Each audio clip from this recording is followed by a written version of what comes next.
In this video, have you ever recruited a group of activists on a Monday and then by Friday or next week, everybody quits and they say, I'm sorry, I have too much on my plate, I don't want to get involved anymore? Have you ever had that happen to you? If you don't know what's happening and why they're quitting on you, watch this video. This video will share with you why identity may be hurting your retention of new activists that you are recruiting into your union. If you find this video useful, send me a message over Messenger with the words, send me PDF, and I will send you a document with several tips for you to keep implementing to keep growing your union leadership. My name is Pablo Murillo from Genesis Leadership Trainings, and over my 27 years of being a professional union staff, I have helped many workers transform themselves into powerful, impactful union leaders, and I will be more than glad to share with you my experience. This video will share with you the role of identity and why, if you're not noticing how identity is affecting your new activists, that is the reason why they keep quitting. And they say all kinds of reasons why they're quitting, but it's because that conflict that's going on regarding their identity. So after you watch this video, you will know what is going on and how to fix it. At some point in my career, I used to be able to recruit. I figured out how to get people enrolled, how to get them to sign those cards. But then what happened was I was recruiting 4, 5, even 10 people at a meeting. And within 2, 3 weeks down the road, all of them would quit on me. And I couldn't figure out why. Finally, I figured out what was happening. And once I started addressing that and taking the steps that I'm about to tell you, that problem went away. And I don't recall last time that somebody quit on me after I recruited them. And I don't recall the last time that somebody quit after I recruited them into the union.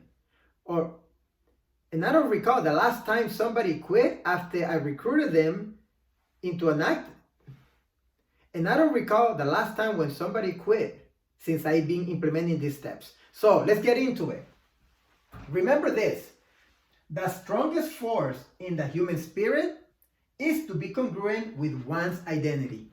Identity is a very powerful force that affects all of us.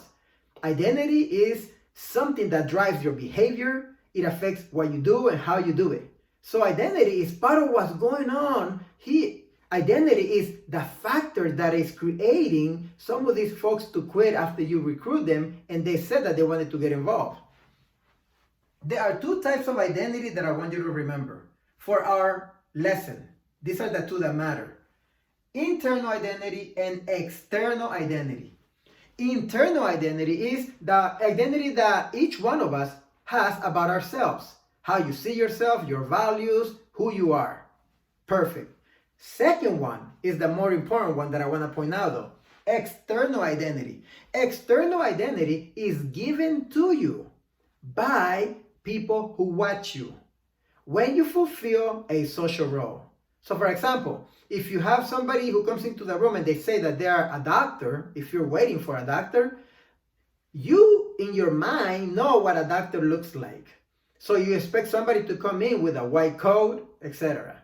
But if somebody comes in with a tool belt, right, with a saw and a hammer and a drill, you will say, wait a minute, you don't look like a doctor because that looks like a construction worker. That's external identity. When you are a public speaker and you get on stage, there's something that we expect from a public speaker, how they act, how they speak, or from a leader. And when you don't deliver on that performance, then the audience rejects your delivery of that social role, and it doesn't accept you. That is external identity. So what does that got to do with union activism? When people come to their work sites, okay? When people come to their work sites, they have an identity that is assigned to them. That identity is that of an employee. That is the external identity that they're given. And as such, an employee is expected to act in certain ways. Do what you're told. Stay in your lane.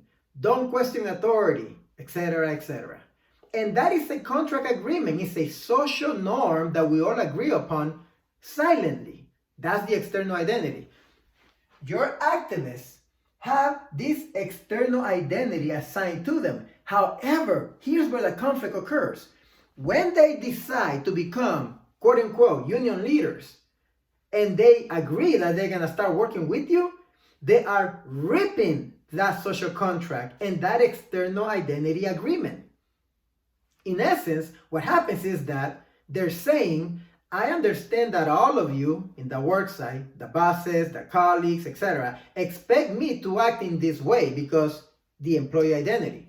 However, I'm choosing to step out of that identity, and now I will be a leader, which means I will question authority, I will push back. I'm definitely not going to stay on my lane because my job as a leader is to check everybody's lanes, etc., etc.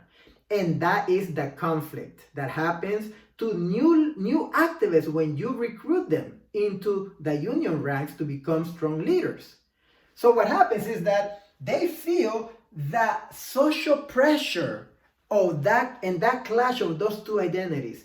Nobody verbalizes that to them. But that discomfort is what makes them quit, because what happens is some of the supervisors right away start treating them differently. Like, who do you think you are to question me? I'm the supervisor, I'm the boss, you're supposed to be the employee. Now all of a sudden you want to be a leader? And that different treatment that they may receive is enough for an activist to say, oh no, I don't like how this feels, I'm just not going to get involved. Colleagues of theirs also may feel the same way. Who do you think you are to be this big union leader now? You're supposed to be an employee just like me. And so they feel that pressure also. That's why people get excited to get involved. And 2 days later, without a reason at all, you haven't even asked them to do anything. They say, I'm sorry, but you know what? I'm not going to get involved anymore. I'm just too busy. But 2 days ago, you were not that busy. That kept happening to me. And I figured out that this is what was happening. I wasn't helping them transition from the employee identity into the leadership identity that they were going to have. So the employee or activist now needs to understand that they will have two identities at work. One of them is as an employee, and the other one will be as a union leader. And there are different behaviors that come with that, and not everybody's gonna accept it at first. But as time goes on and we build your leadership credibility, this identity will be just as strong as the employee one, and people will accept it. So this is what you're gonna do when you recruit new activists into your ranks. Number one, inoculation. Inoculate them. Explain to them this concept. External identity, internal identity. Google this. It's part of science. And so explain to them, this is how they see you, this is how you all act, this is how you're going to start acting, and some of them are not going to welcome it right away. They just feel uncomfortable about it. You're going to feel the social pressure about it, but don't worry, it's just part of the normal process. As long as you inoculate them, they will experience it and it won't blindside them. Very important. When I started doing that, it was just like night and day. Also, call them every 2 to 3 days. For the first month to even 2 months, it is important that you just stay in close contact with these new activists all the time, touching bases with them, building relationships, which is part of what you're supposed to do anyways. But as I build relationships, I'm constantly checking on this transition of identity, asking them, hey, so how's your external identity today? Are you being an employee or are you being a leader? Which one are you being? And I love it when they say, well, I'm being a little bit of both today, because when they say I'm being a little bit of both, that means that they're understanding in their mind how they have this duality that they can balance at work. And number 3, ask the activists, have you noticed any difference in behavior from some people? And some of them will be glad to say, oh yeah, some people came to ask me a question. They say, hey, I had a question about the union and I heard that you're getting involved. So what is the question, right? And so you got to keep close contact with them and put your finger on the pulse in that transition from the employee identity into the leadership identity. And once you start doing that, you won't lose as many people as you have been losing up until now. I hope this helped you. Send me a message over Messenger with the words, send me PDF if you're interested in becoming the best union leader that you can be. This is Pablo Murillo from Genesis Leadership Training. See you at the top where the champions belong.